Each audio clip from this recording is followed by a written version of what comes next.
Hey everybody, it's Dr. Joe on this Wednesday evening. I hope you're doing fine wherever you're tuning in from, and hope you had a great week. I had a good week as usual, and it's my mother's birthday a couple of days ago, so I enjoyed her celebrating that. I mean, she's overseas, so I couldn't spend that time with her, but hopefully I'll spend time with her later on this year. She's in Ghana. And what else? I had congrats to Corliss and Fritz. We got the building permit stuff sorted out with the city, so we're all good there. Congrats to them, and looking forward to working, continue on the project, and also continue the project with Charles. And what else is going on? I had a great time. Ask Dr. Joe with a couple of folks this week, Kool-Aid, and also I think with Billy. So you guys, I don't know if you're tuning in. If you are, give me a little shout out. Let me know that you're here. Either way, today we are going to be having a good session. We're going to be talking about the legal side of landlording. We're going to talk about evictions, leases, and tenant rights, which I think if you're a landlord, you're going to need to know. And obviously, I'm not an attorney, so that's my disclaimer. But the bottom line is that if you are, going to do the buy and hold strategy, every now and then you will come up with a difficult tenant. And it's just the way it is. And therefore, you're going to need to understand the legal side of things and what your rights are, what's the tenant's rights. And hopefully you don't have to evict anybody, but if you do, you need to know what the laws and the rules are. And also, it's really important to have leases that are solid and so on. So we're going to kind of talk about that and communications with your tenants and so on. So this is all, again, based on experience, having done this for about 35 years. I have a pretty good idea, some of the things you can do to avoid some of the challenges and problems that you have with tenants. So I'll be sharing with you some of my experiences and interweaving that with some stories, which hopefully will bring the point home. And so I'm looking forward to today, and hopefully today's going to be a good session and that you all learn a lot. And again, if you got some questions, please put them in the chat box. And I'll get to those during the Ask Dr. Joe segment, which is going to be about 25 minutes from now. As always, enter your questions in the chat box. And if you are got an issue, a challenge, a problem that you're facing as it pertains to real estate, you're not too sure the direction you want to go in, what's the next steps, all those things, which can be a little daunting. Feel free to book a one hour session with me on go to my website, joeasimo.com, and go to the Ask Dr. Joe button. And you can schedule a 1 hour one-on-one with me where we can really do a deep dive. So I did a couple of those this week, and it went really, really well. And I think that, for those people who are kind of challenged or not sure exactly, or got some issues they're facing, and you want somebody to give you some thoughts, then that could be something you may want to consider. So go to the website and book a one-on-one with me. We could do a deep dive. As I said before, enter your questions in the chat box, and we'll get to that in a second. So again, the question, the issue, the topic of the day is the legal side of landlording. And I suppose the question that you may want to ask is, why is understanding the legal side of landlording crucial for real estate investing? Why should you care about the legal side of things? You're not an attorney. You're probably saying, well, why do I care? Well, the bottom line is that there are laws that pertain and surround real estate. There are do's and don'ts. And you want to make sure that you're aware of those laws. And if you are hauled up into court for whatever reason, you can't just tell the judge, I'm sorry, Judge, Your Honor, I didn't know. Well, you should have known. And it's too late at this point. And you're in a business. And whenever you're in business, you need to know what the do's and don'ts are, the legal aspects of that business, and so on. So as a real estate investor, navigating the intricacies of landlord is not, it's not just important, it's imperative. It's absolutely important. The landlord-tenant relationship that you'll have is governed by a complex web of laws, rules that protect both parties. It protects you as the landlord, and also is designed to protect the tenants as well, ensuring that there's fair treatment and also maintaining order. Some jurisdictions are more pro-landlord and some jurisdictions are more pro-tenant. It depends on where you are. I know in the Washington, D.C. area where we are, and especially Washington, D.C. and Maryland, it tends to be more favored towards tenants. But there are other jurisdictions where it's a bit more pro landlord. So it'll vary where you're based on where you are. But it's really important. It's crucial to safeguard your investment and minimize your legal risk and exposure. And also, it's important to foster a positive, relationship with your tenants. And that's the reason why it's really important that you have a grasp on the legal side of, the real estate, and especially on landlording. So, it can save you a lot of time. It can save you a lot of heartache and headache, because legal disputes can be costly. It can be time consuming.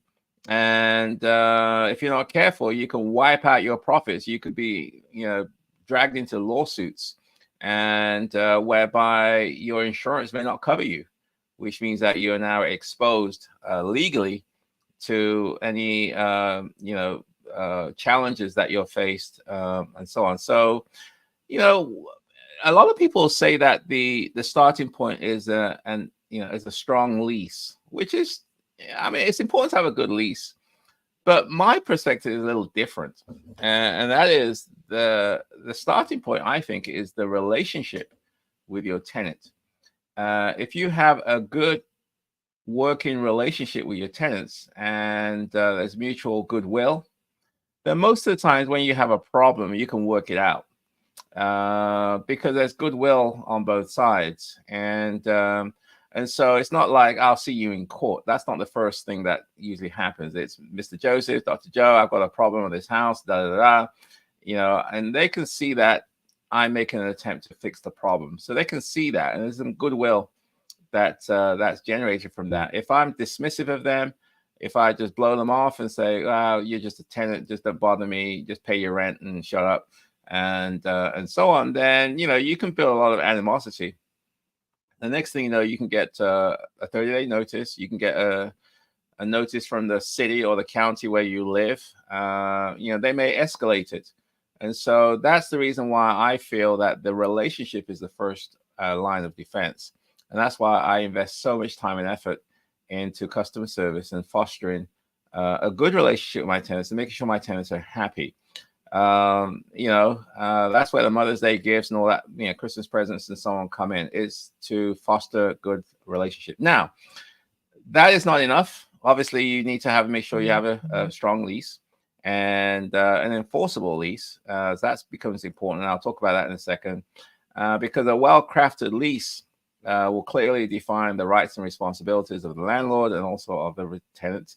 It also reduces ambiguities that could lead to conflicts, and it sets the basis for a clear and professional relationship, still stipulating terms such as things like rent payments, rent schedules, maintenance obligations, rules for property use. All those things are stipulated in the lease, because without a solid lease, there's a lot of gray area. You're vulnerable to misunderstanding. You're exposed to legal challenges, and that could erode your authority and your finances as well. So, and also the eviction process, we're going to talk about that today, it's a very, very costly process. It's time consuming, it's stressful, it's not something that you want to go through lightly. And there are especially if you don't do it right. So, we're going to talk about that and the importance of adhering to, the legal adherence to local and state laws in your area, and so you can avoid what we call wrongful eviction. And if you do a wrongful eviction, that's a whole other discussion, and you definitely don't want to do that. So if you're going to go through eviction, make sure you do it properly. So one of the benefits, obviously, is again, understanding exactly your do's and don'ts, and making sure that you understand what you can do and what you can't do, and also you can foster good relationships with your with your tenants. And the other thing is having an enforceable lease, is making sure that you're compliant with all the statutes in your area, whether it be local, whether it be state, or even federal laws. There are laws. There are fair housing laws, which are out there and that you have to adhere to. And also some of the states and local jurisdictions have add-on things, laws that may pertain or bound you into what you kind of can't do. For example, in Washington, D.C., we have what we call rent control here. So there are things that I can do or I can't do based on the fact that there's rent control. Some other jurisdictions have other overlay laws in terms of disclosures. It could be things like lead disclosures, and so on, which you have to adhere to if you're in that jurisdiction. So if you don't, then again, you're exposed to fines and possible there are legal repercussions as well. So this is just a high level introduction. I'm going to go to each one of these areas in a bit more detail. But in terms of action items, there's a couple of things that you can do from the get-go.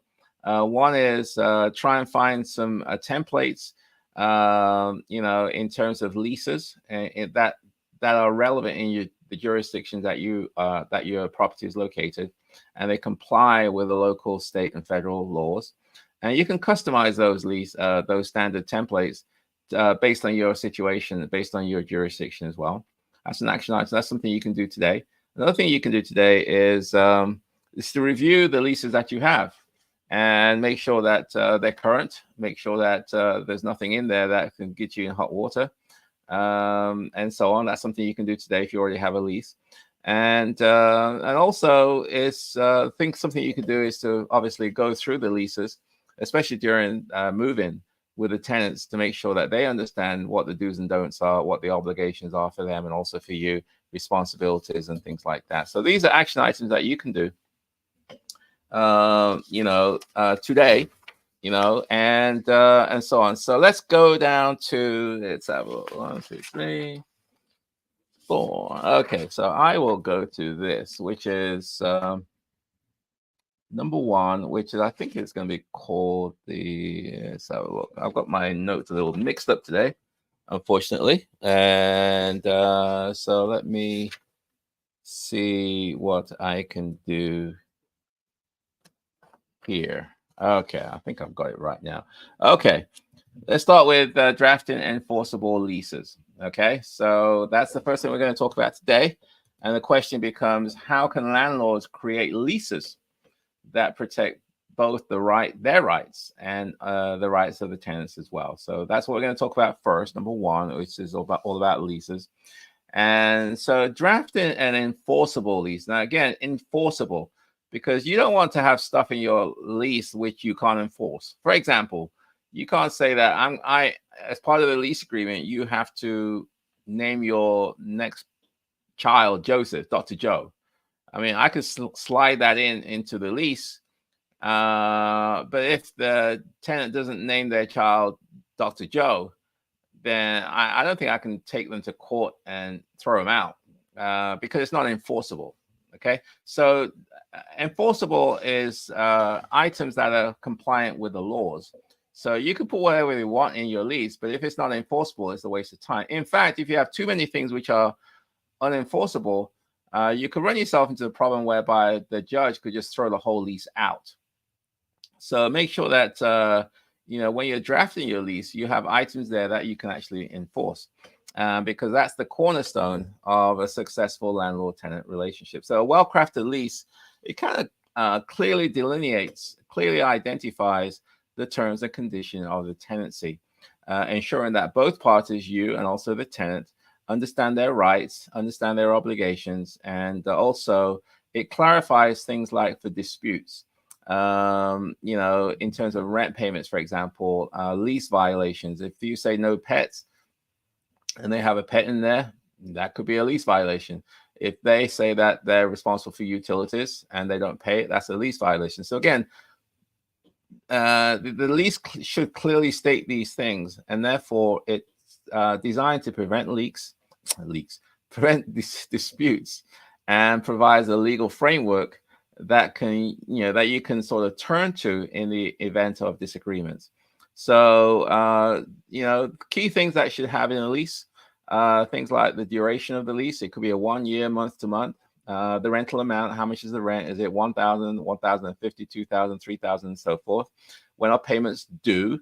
when the due dates are. Security deposit, for example, that needs to be in the lease. Maintenance responsibilities, who's responsible for what, under what circumstances are the tenants responsible, under what circumstances are the landlords responsible. Rules as it pertains to property use, for example. Can they run a business out of there, or they can't? I mean, these are things that should be stated in the lease. Can they sublet? How many people should reside there? How many people, pets? I mean, all these things should be in the lease. So one of the main benefits of the lease, obviously, is that it sets clear expectations from the outset. It sets clear expectations from the get-go. For example, you can have specific clauses as to the rent due dates, late charges, and how they're calculated. All these things should be part of your lease. My lease is 20 pages, and it's not one of those 2-page things. It's a 20-page lease. And I mean, if you want a copy of my lease, you can buy it from the website joeasimo.com. But it's 20 pages. It's very detailed. It's built on my experiences over the last 20, 25, 30, 35 years. And I've had counsel with attorneys to make sure that it's compliant and things like that. So it's really important to have a strong lease, and it covers most of the most common problem areas, and so on. So again, one of the other things is to make sure that, as I said before, your lease is compliant with local, federal, and state, housing codes and fair housing laws. To protect things like discrimination against based on race, color, national origin, religion, sexual orientation, and things like that. And because if you don't comply with these things, you can have significant, repercussions, I suppose, and so on. So have your lease reviewed by a qualified attorney to make sure it's compliant, and also that there is no gaping holes.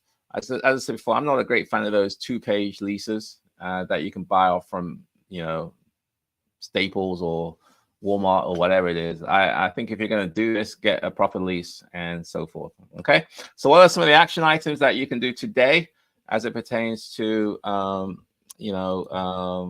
drafting enforceable leases? I think, as I said before, you can have lease templates. Make sure that you have all the key clauses in your lease based on your locality, and also based on your state, and also on the federal laws. Schedule a review of your lease agreements, and review and discuss the leases with your tenants. I think that's also something that you can do today. Okay, so that's number one. Let's talk about number two, which is evictions. I can say that I haven't had to do an eviction in about 10 years now. I mean, I've got a lot of properties, but I haven't actually evicted anyone for about probably more than that, maybe 10 to 12 years. And so on. Evictions are very frustrating. It's very, stressful, and it's time consuming, and it can be very expensive. So if you can avoid evictions, I would highly recommend that you try to do so. So the question then becomes, what steps must landlords take to ensure that evictions are handled legally and ethically? Okay, if you're going to have to evict somebody, unfortunately, you're going to have to do it legally. You can't do one of those sort of backdoor evictions where you just sort of change the locks on people, take off the front door. You can't do that. I mean, people do it, but you're now legally exposed. So make sure, if you're going to have to go down this path, that you understand the rules and you do it legally, and you also do it ethically. So evictions, in my opinion, really are the last resort for landlords. But sometimes you got to do what you got to do. And but if you're going to go down that path, make sure that you proceed with utmost care and precision to comply with the local laws wherever you are. And navigating the eviction process, legally and ethically, begins with, first of all, understanding the laws of where your jurisdiction is, specific to your state, your city, your locality, and so on, because there are variances variances. So Washington D.C. Eviction laws is different than, say, Maryland or Virginia or California or Michigan and so on. It's different. So you need to understand for the jurisdiction that your property in. And the most common reason why people evict is usually because of non-payment of rent. And but typically, the bottom line is you have to go through the legal system. Okay, so which means that the process typically starts with you, the landlord, providing a notice to the tenant, formally sending them a notice, which provides the tenant with an opportunity to understand what the issue is, but more importantly, how they can correct the issue. Okay, and so you need to provide them with that, and each jurisdiction may have certain verbiage that's required, and each jurisdiction may have a certain period of time where you have to provide them with a notice for them to cure. Okay, it could be a day, 2 days, 3 days, a week, 30 days, or whatever it is, but there's usually some kind of a period of time where the tenant can cure the problem that you stated. And for example, if they're behind the rent, the cure is to pay the rent. Okay, if the problem is the water is disconnected, then the cure is to get the water turned back on again, usually pay off the balance or the arrears that caused the service to be disconnected in the first place. So you have to state what the problem is and how they can cure the problem.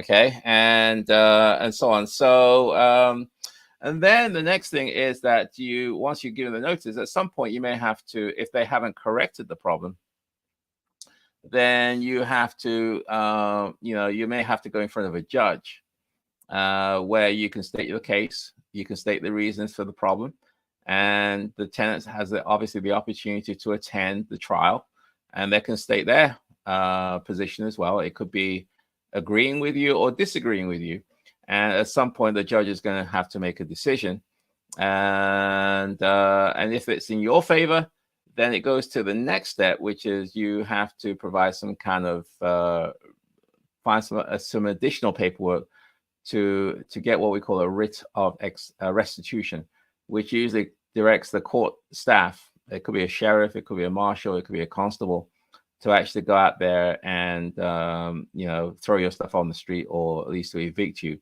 So that's typically at a high level the process.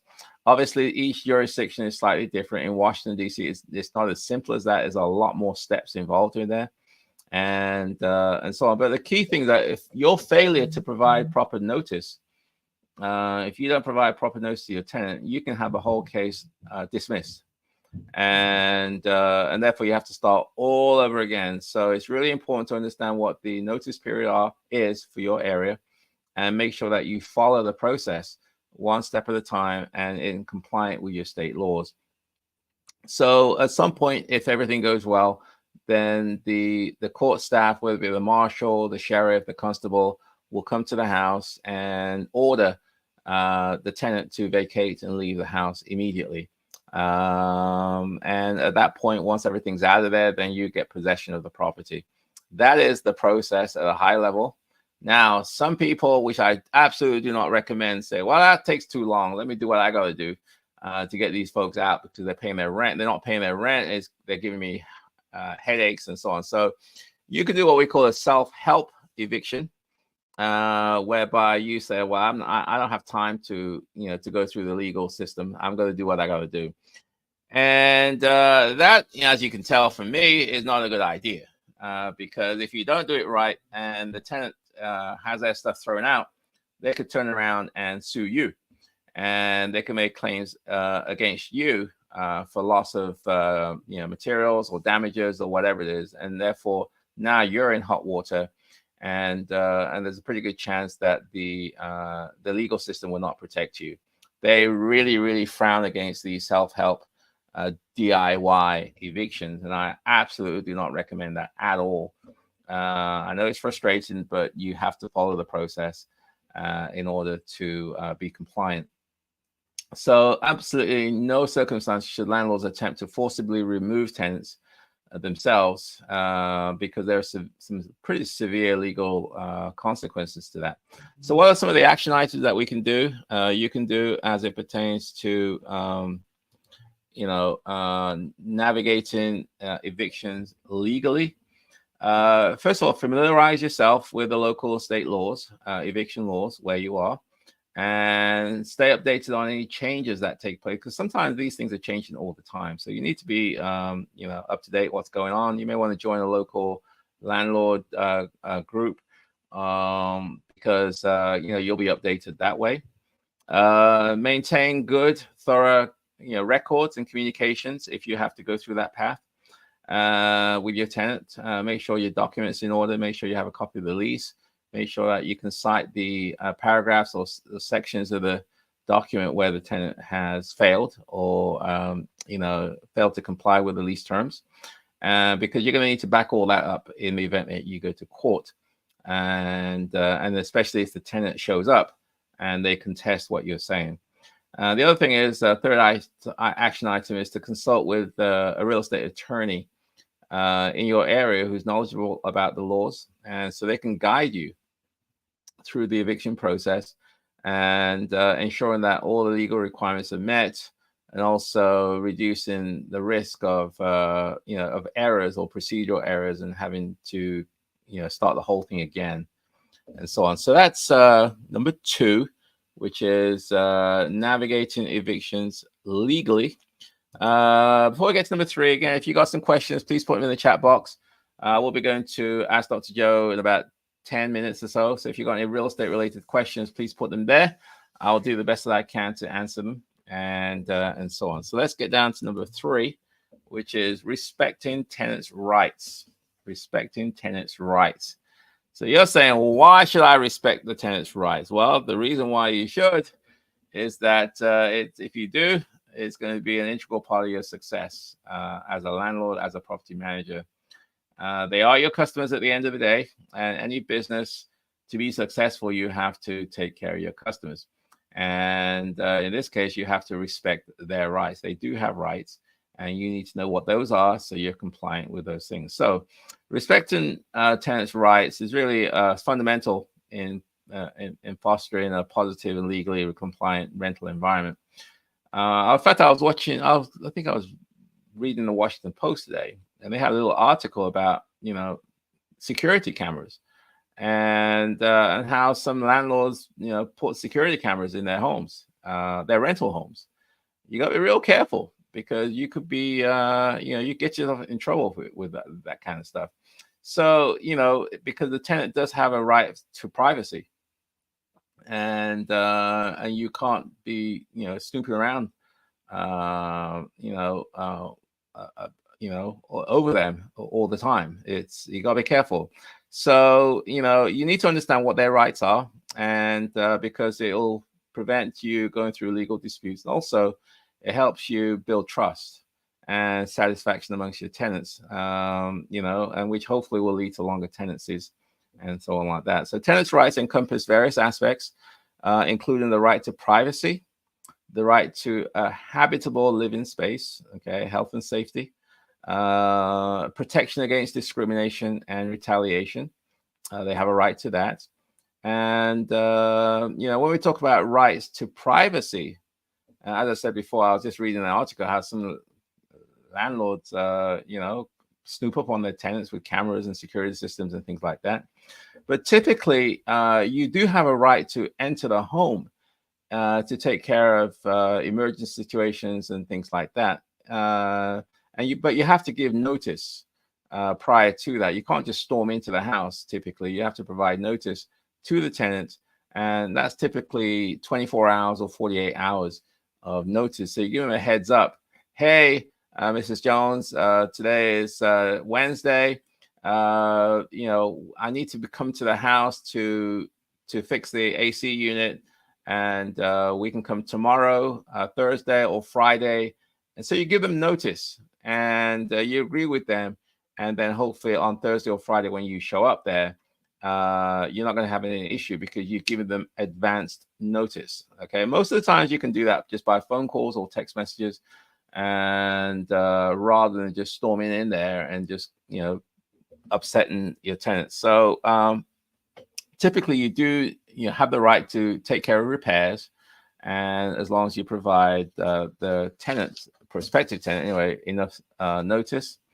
So you got to, again, before, a sense of security and respect, because I like to give people respect. Although most of my tenants are voucher holders, I give them the courtesy and respect that they deserve. And I don't. I'm not condescending. I'm not looking down on them. I'm not just saying, "Well, who are you? You're just a tenant."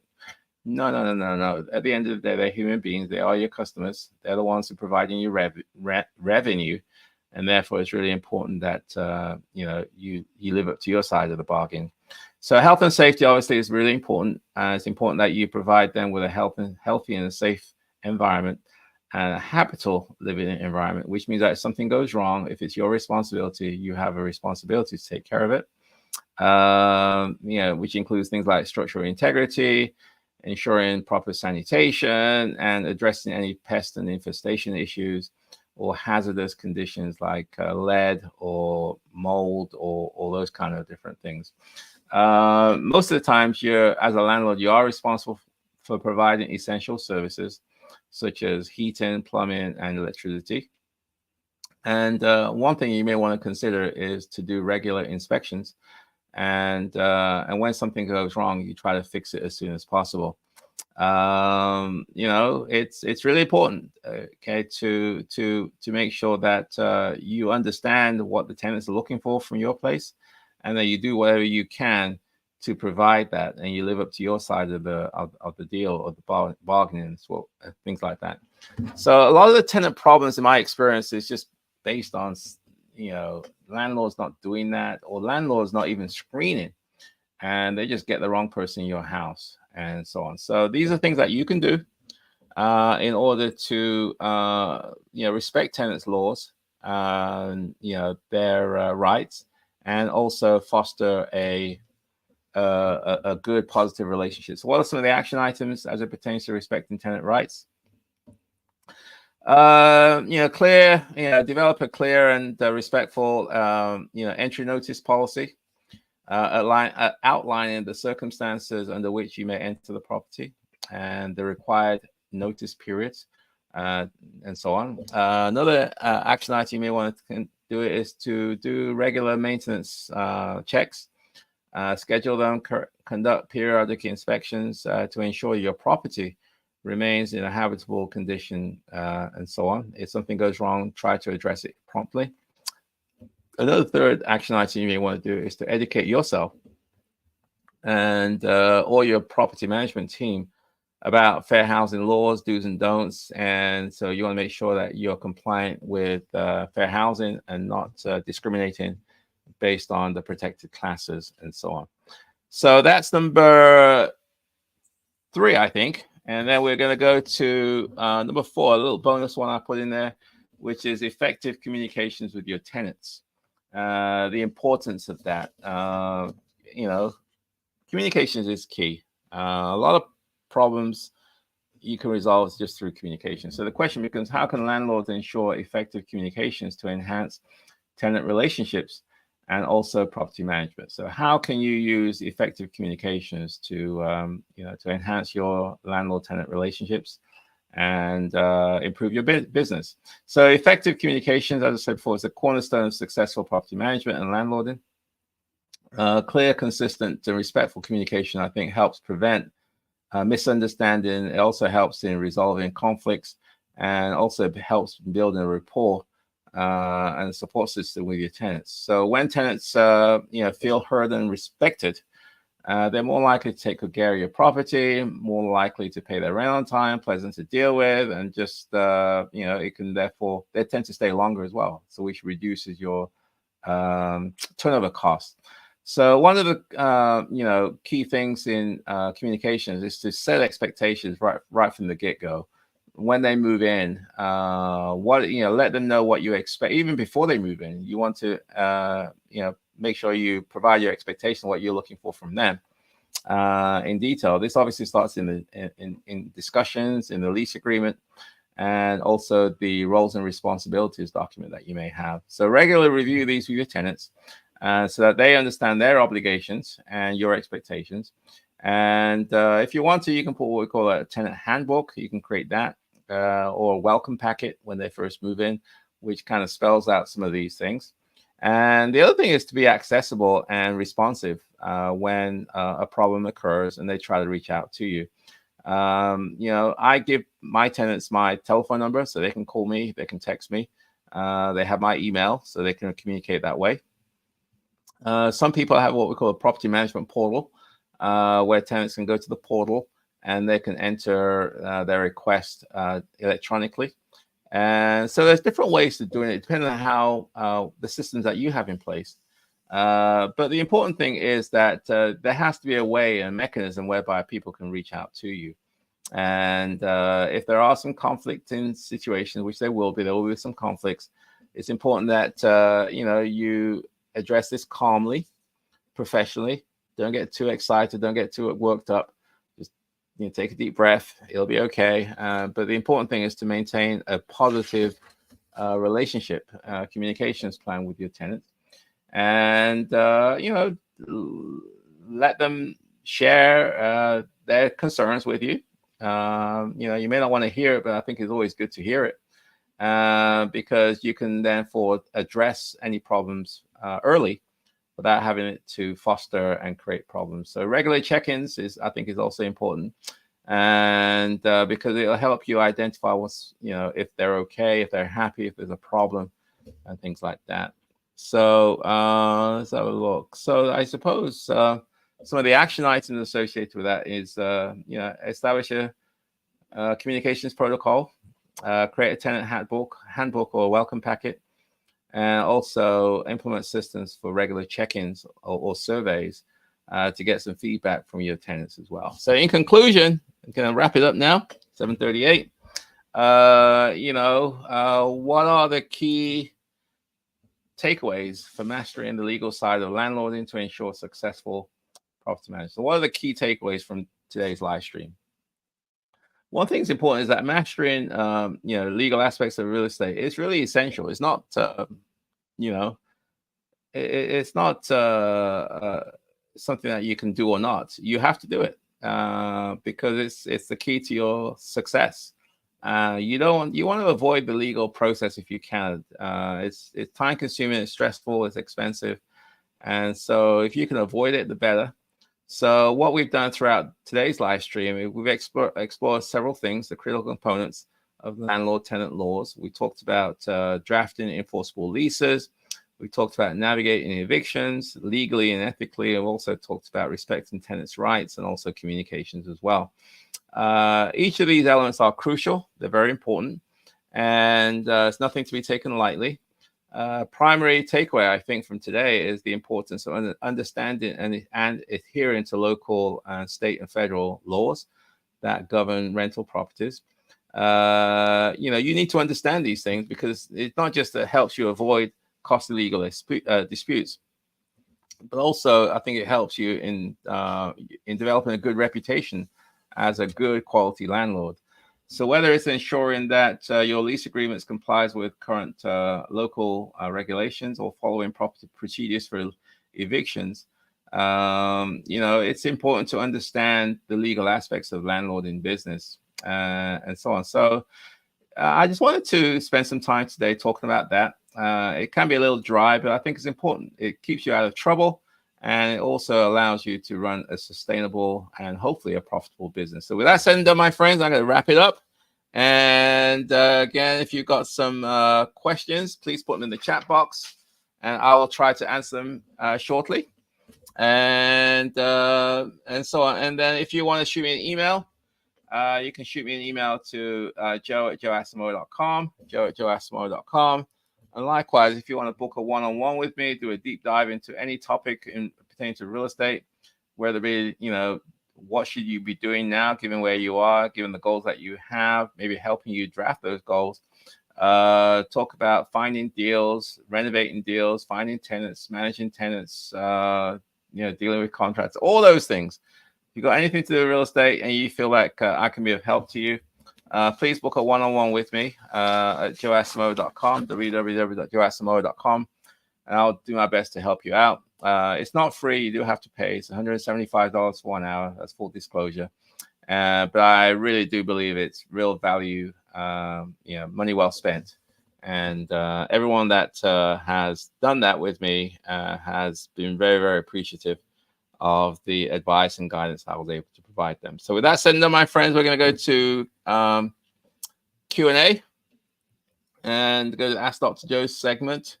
And let's see who we have today. So, Aman, good evening, sir. I hope you're doing well. And Get Lobster. Hello, Dr. Joe. I recently heard about getting a business insurance in addition to whatever legal entity one sets up. Could you please share your thoughts on this? Okay, there's at different levels. I'll give my take. And there's insurance at the property level. So many times the mortgage company requires that you have insurance. And so you'll have possibly property insurance that covers the asset. So if there's a fire, if there's a flood, if there's break-in or whatever it is, then your insurance policy should cover that. Now, that's at one level. You can have what we call umbrella insurance, which is above that. So if your underlying policy is exceeded, so if you have, for example, $300,000 liability coverage, and somebody sues you for $400,000, then the suit is higher than what you have coverage for. So umbrella is like an excess liability insurance that covers those situations where the underlying insurance is not enough. So in a case like this, the umbrella policy will kick in since it's over or exceeds your underlying $300,000 insurance policy. So that's the umbrella policy. Now, business insurance, again, I'm not too sure. You can get all types of insurance. You can get loss of rent insurance. You can have liability coverage. So in terms of business insurance, typically a landlord, you're doing landlord. You're a landlord, so that's a business. That's a form of a business insurance. So some of them will only cover activities in your personal name, and some will only cover activities in an entity, an LLC or whatever it is. So I think that you may want to consider talking to a insurance agent or broker. You can run into your situation a bit more detail, and hopefully they can advise you as to what type of policy, what type of coverage makes the most sense given where you are and what you're trying to accomplish. So hopefully that was helpful. Get Lobster. Billy Probst. Hey, Billy. Hope you're doing well. Billy, I had a great time with you talking yesterday. And I think you're in Ecuador. And so I hope you're doing well. And looking forward to working with you when you come over to the US the next few months. I think you're going to Oklahoma and things like that. So look forward to working with you, Billy.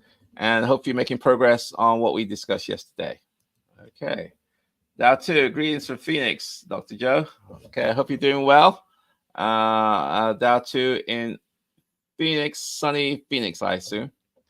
Miles Davis. Hey, G.I. Joe. I hope you're doing well. And Miles, and if anyone's got any questions pertaining to real estate investing, please put them in the chat box, and I'll do the best I can to try to answer them. DCC, hello from Houston. Hope you're doing well. Houston's in the house. Fred, Miles Davis, or can we purchase your lease from Dr. Joe, the 500-page lease? I have a 20-page lease. You can buy that from the web. I think there's an option like a tenant starter kit or something, a tenant kit.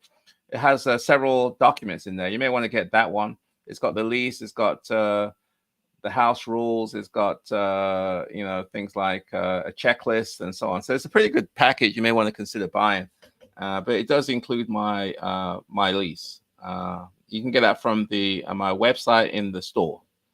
Okay.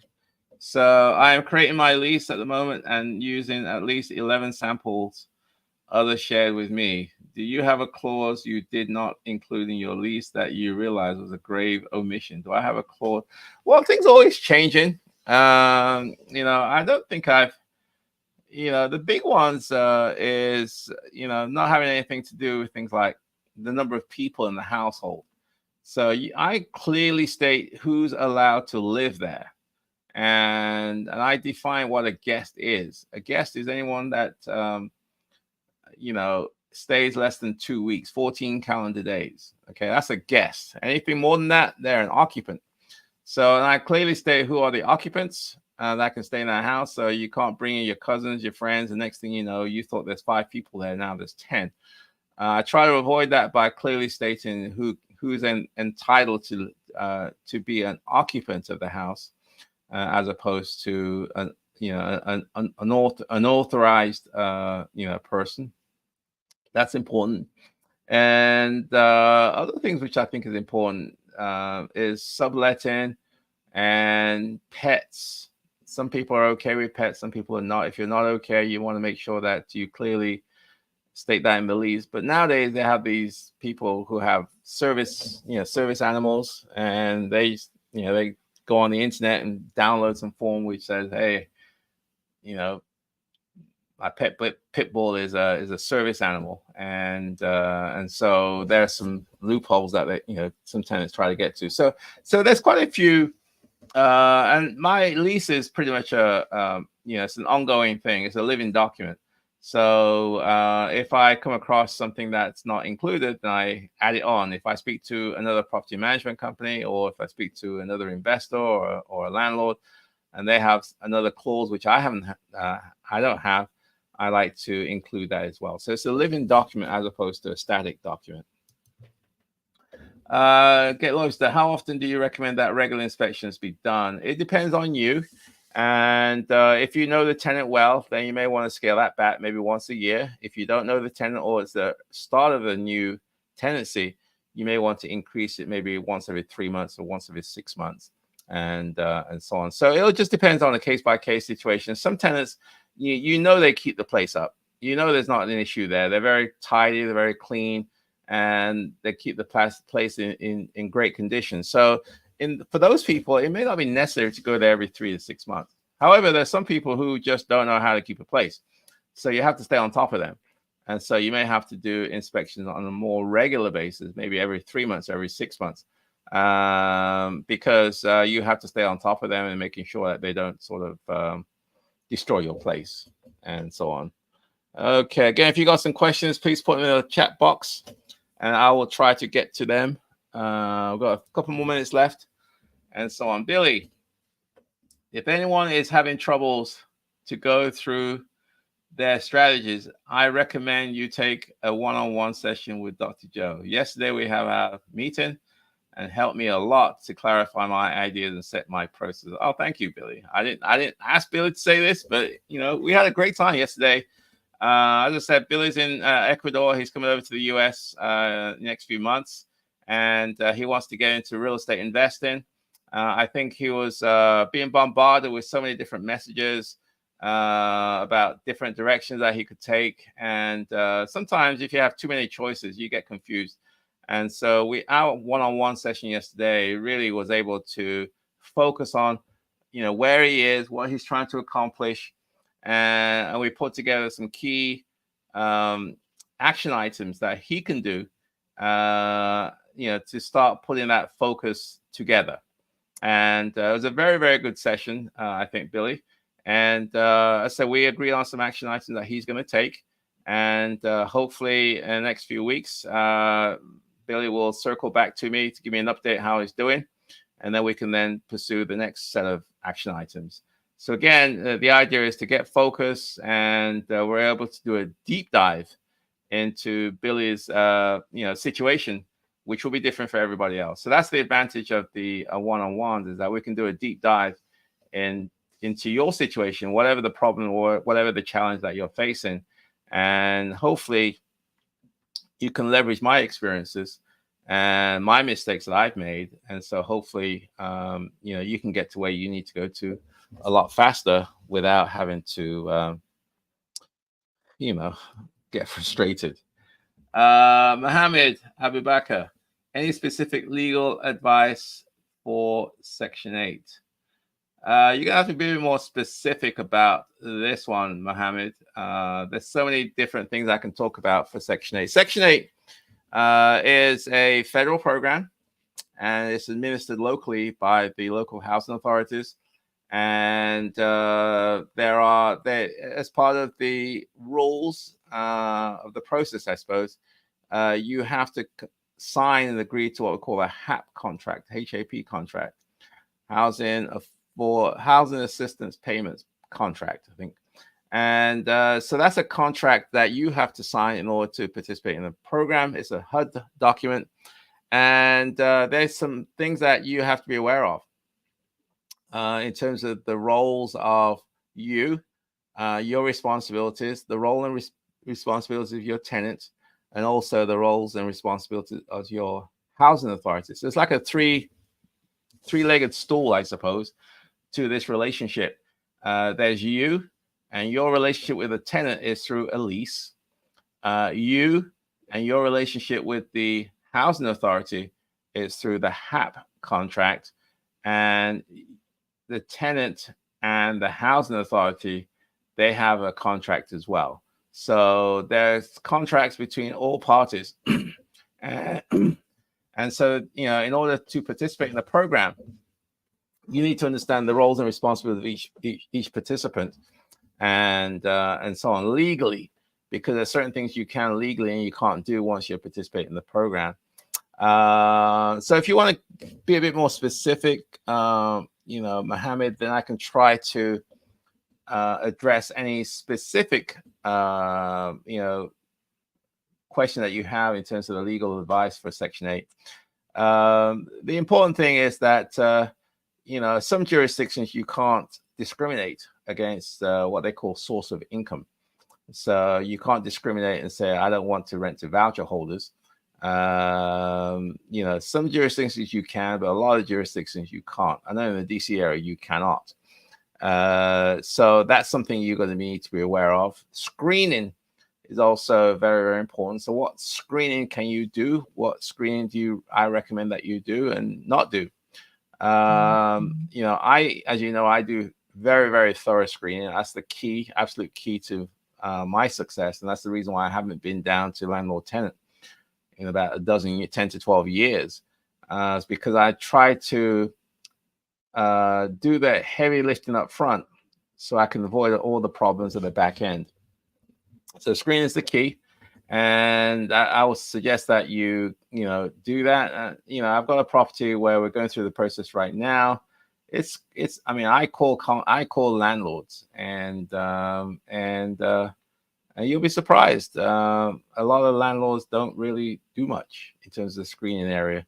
So that's something that I would strongly suggest that you consider doing. So if you got some more specific questions, Mohammed, then let me know.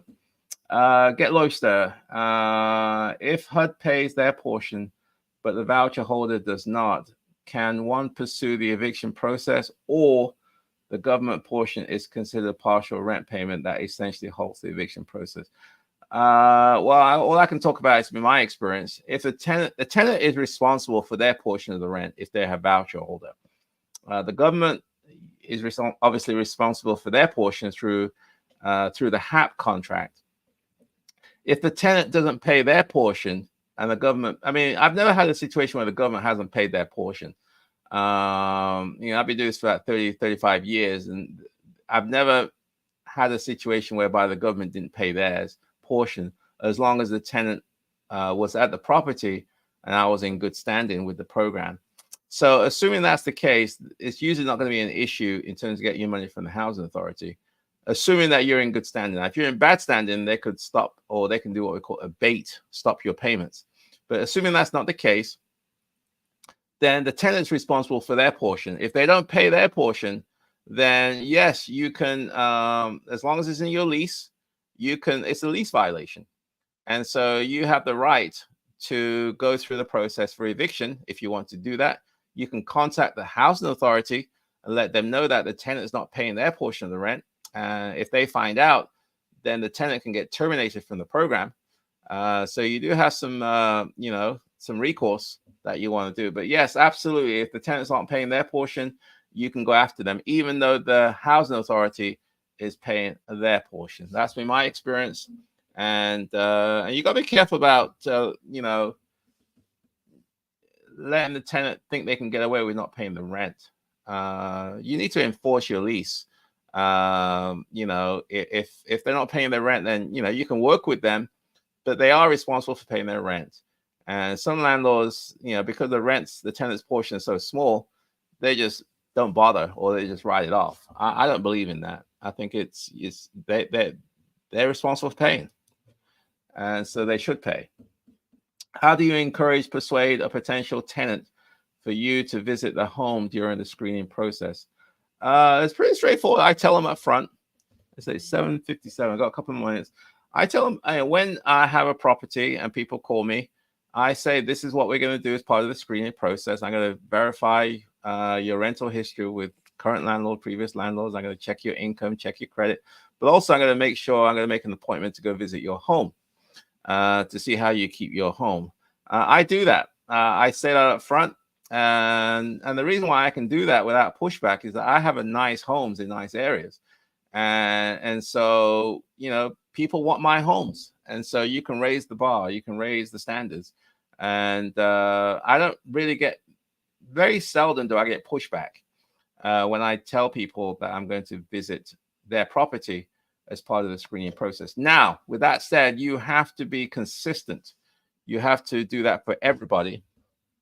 You can't just do that for voucher holders and don't do home visits for non-voucher holders. That's discrimination. So you've got to make sure that you're consistent across the board for all your tenants, whether market renters or with voucher holders. And because you want to, make sure that you're not accused of discrimination and so on. Okay, my friends, it is now just about 8 o'clock. So thank you, Get Lobster. I hope today was good for everybody. I had a good time. Had some good questions, as usual, kept me on my toes. And again, if you have any questions you can always shoot me an email at joe@samoa.com. And likewise, if you want to book a one-on-one with me where we can do a deep dive in your situation, then go to the website, www.joe@samoa.com, and you can schedule and book a one-on-one with me, just like what a couple of folks did with me this week. So again, I look forward to I hope you're gonna have a great week, and hopefully I'll see you next Wednesday. And so kudos to Billy. Hope you're doing well, Billy. I look forward to working with you. Same thing to Kula, and hopefully I can help you on your real estate journey as you seek and pursue financial independence. So with that said and done, my friends, have a good day, have a good evening, have a good rest of the week. Take care. Bye for now.